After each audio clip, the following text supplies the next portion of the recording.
It is the 9th of November. Good morning. It's Mervyn Hanley with THG News Today right here at THG Network. THG News Today is powered by Carl & Sons on St. Martin. We will be right back.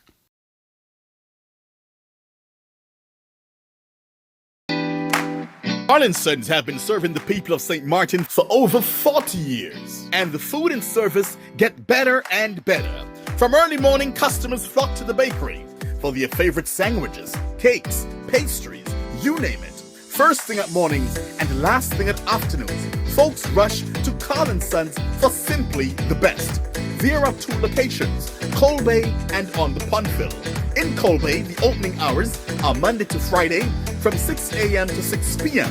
On Saturdays, 6 a.m. to 5 p.m. And on Sundays, 6:30 a.m. to 10:30 a.m. and 2 p.m. to 5 p.m.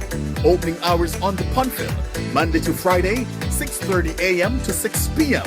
Saturday and Sunday, 6:30 a.m. to 1 p.m. We also cater for weddings, parties, special events, whatever the occasion. It's Carl & Sons. Our staff, we are always happy to serve you. Call us today, the Colbay location, 721-544-2462. That's 721-544-2462. Or in Phillipsburg, 721-543-1059. That's 721-543-1059. It's Carl & Sons Bakery. We are here to serve you.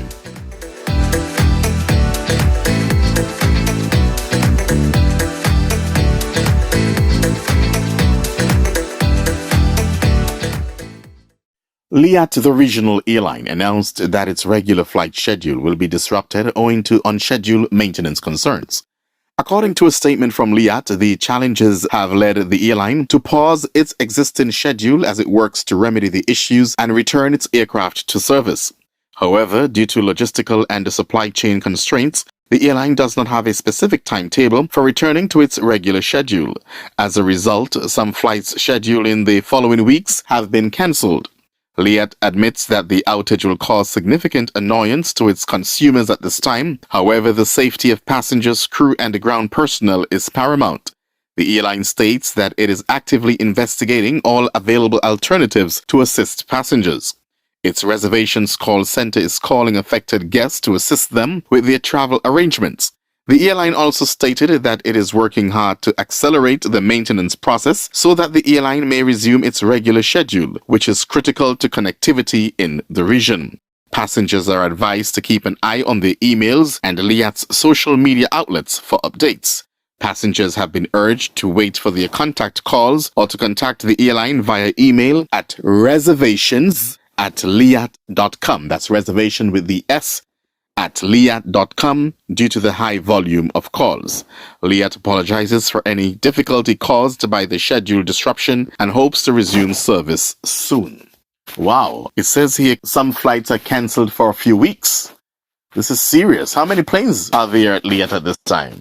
I know I read something, it says here it says an aircraft. That's singular, but I don't know. I do hope that we hear from LIAT soon and they're back in the air, right? The original Caribbean airline. That's LIAT. Now we move to news from Bermuda. I'm going to take my time and read this one. It's about an attorney who was remanded at the prison in Bermuda because of stealing from clients. Okay. A High Court judge in Bermuda has remanded a 37-year-old lawyer in custody after he was found guilty of stealing nearly $500,000 from his clients. Tyrone Quinn, 37, was remanded into custody after a 12-woman jury unanimously found him guilty of 3 charges of stealing after 3.5 hours of deliberation. Quinn's request for bail, pending punishment, to allow him to get his affairs in order was denied by the judge. Alan Richards, the Deputy Director of Public Prosecutions, told the High Court that the charges were serious and required a significant punishment. Justice Wolf has ordered a social inquiry report on Quinn, and the case will be heard in court again next month. Quinn was charged with 3 counts of theft, totaling $483,000, after 3 of his clients complained that he had failed to return compensation monies obtained on their behalf. The alleged offenses occurred between May 2020 and February 2021, and the High Court heard that Quinn represented Jacqueline Trott in 2020 when she sought compensation for an injury she sustained while working as a security guard. The woman stated that Quinn recommended her to accept a $100,000 reward and that he notified her that the money had been sent at the end of February 2021. He then handed her an envelope containing $13,000 and stated that the remaining funds will be transferred to her account, but no such transfer occurred. Another client, Larry Bragman, stated that he hired Quinn in March 2019, following an accident that left him with cuts and a dislocated hip. He agreed to a settlement of $300,000 in April 2020, but got suspicious when he did not get the money. Colonial Insurance informed Bragman in March 2021 that the funds had been distributed about a year earlier. And then we have Jenna Riley, the third client, stated that she resolved a lawsuit for $89,000 and was informed by Quinn that she would receive the monies in a matter of weeks. But after months of trying, she reported the matter to the police.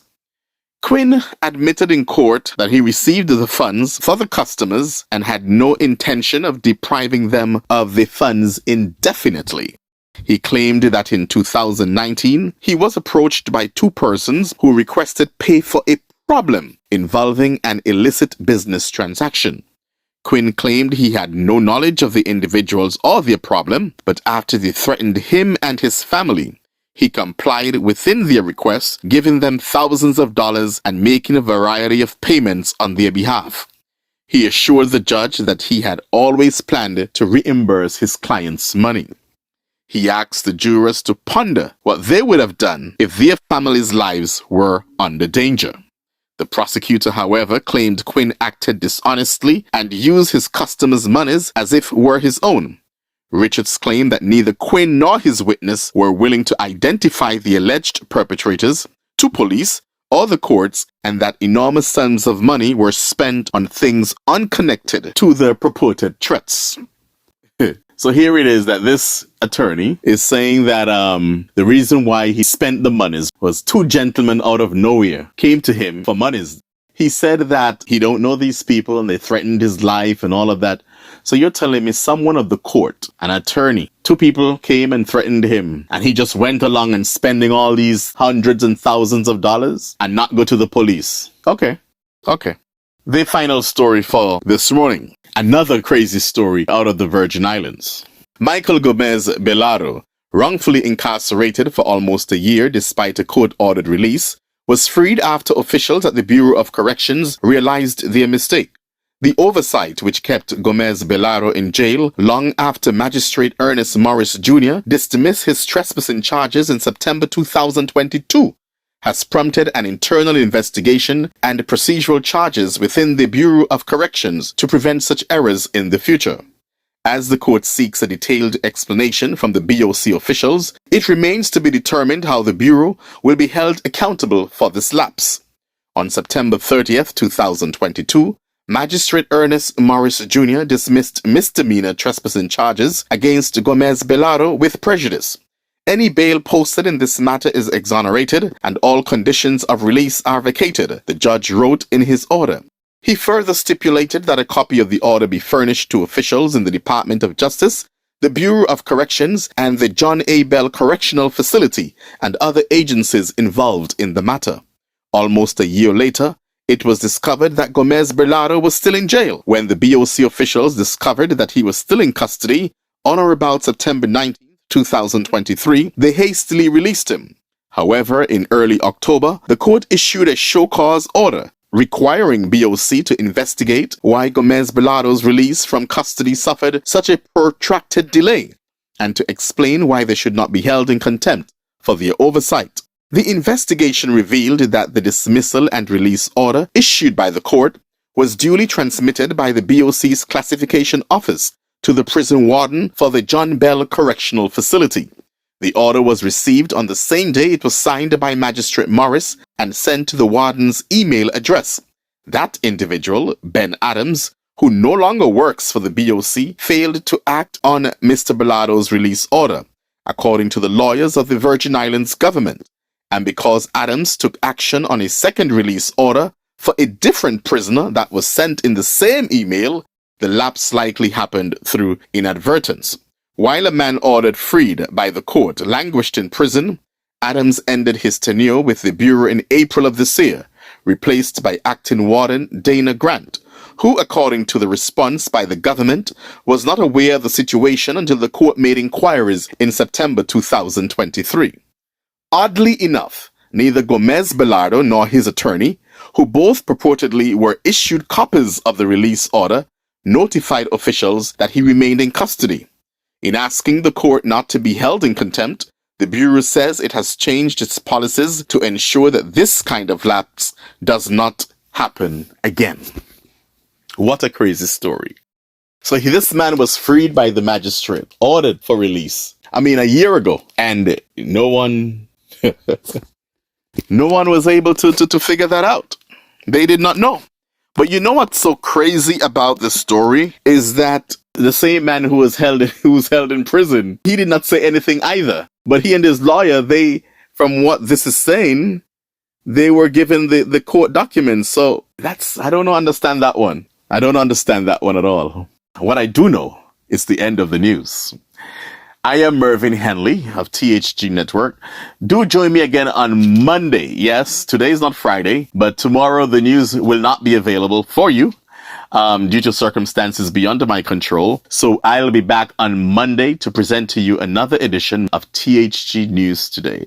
Have yourselves a safe and enjoyable weekend. It's coming up, and take care of yourselves. I'm out.